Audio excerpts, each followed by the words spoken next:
किसी ने लिखा है जैसे कि कांपते थे हाथ जिनके वोट देने के लिए, रास्ते उनके किए आसान कांशी राम ने, बहुजनों को दे दिया सम्मान कांशी राम ने। तो वो हर एक छोटा जो रिक्शा भी चलाता था, जो एक रेडी भी लगाता था, उसकी आंखों में भी साहिब कांशी राम जी ने ये सपना भर दिया था कि आप भी इस देश के नेता, आप भी इस देश के राजा बन सकते हो। बिल्कुल। आप हो, लेकिन वही है कि हमारे पास जब तक राजनीतिक सत्ता नहीं होती, तो तब तक वो हमारा मतलब कोई भी, ना तो हम धार्मिक तौर पर आज़ाद हो सकते हैं, क्योंकि ये राजनीतिक सत्ता, साहिब कांशीराम जी हमेशा कहते थे कि अगर वो तुम्हारी बेटियों पर, तुम्हारी माताओं पर ज़ुल्म करते हैं क्योंकि आपके पास सत्ता नहीं जी, है ना? बिल्कुल।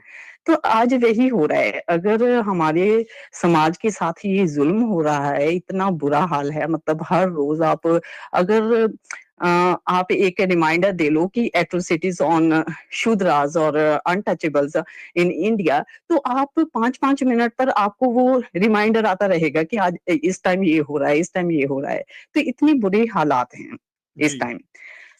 या तो साहिब कांशीराम जी के कद का नेता, उन्होंने जो भी हमारे समाज के लिए किया, आज हम जो भी आज डिस्कशन कर रहे हैं, बाबा साहब जी की लिखतों पर डिस्कशन कर रहे हैं, तो उनका बहुत बड़ा हाथ है। और स्पेशली उनके नारे जो थे, उन्होंने तो हर एक बहुजन में इतनी एनर्जी, इतनी ताकत भर दी थी कि हर बंदे को वो नारे की जैसे सिंपल भाषा में ही एक नारा वो जब गूंजता था, तो सबको उनका मंतव्य समझ आ जाता था कि कांशीराम जी चाहते क्या हैं। जी। वोट हमारा, राज तुम्हारा, नहीं नहीं चलेगा, चलेगा, नहीं नहीं चलेगा, चलेगा। बिल्कुल। है ना?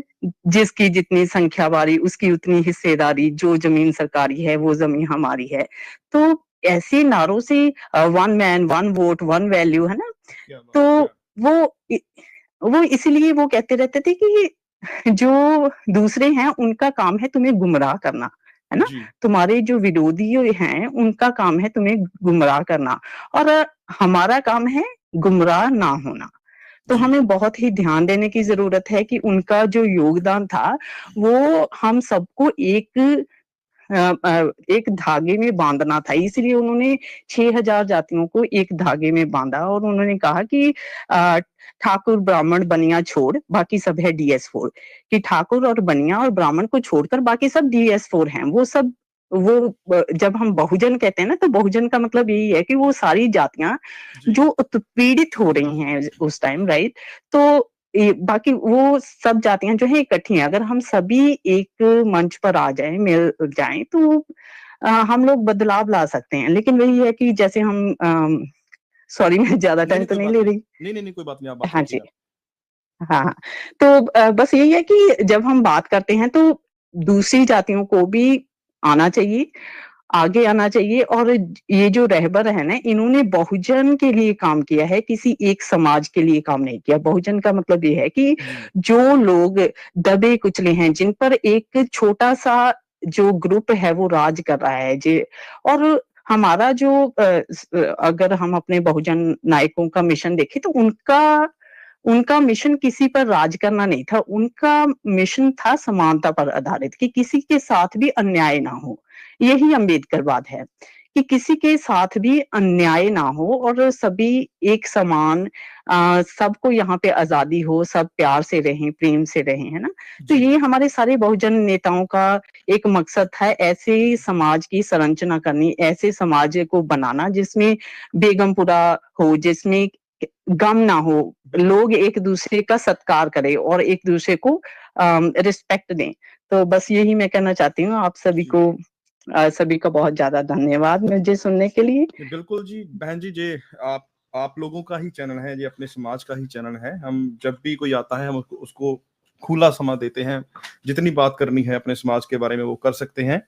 तो आपका बहुत-बहुत हाँ जी। धन्यवाद। आपने बहुत सारी अच्छी बातें रखी साहिब कांशीराम से लेकर, और अच्छा लगा कि आपने उनको मिला, साहिब कांशीराम को आप मिले जब वो 14 साल के, आप 14 साल के थे। तो बहुत-बहुत धन्यवाद बहन जी।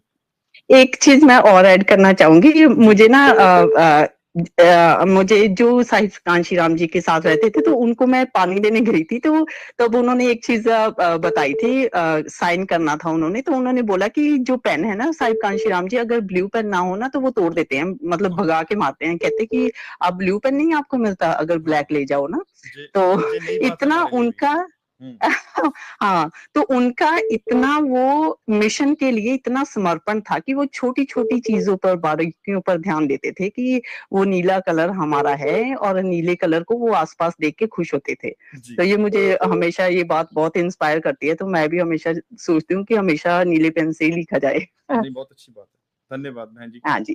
Thank you. Okay, thank you भैया जी। या ओके, बाय-बाय।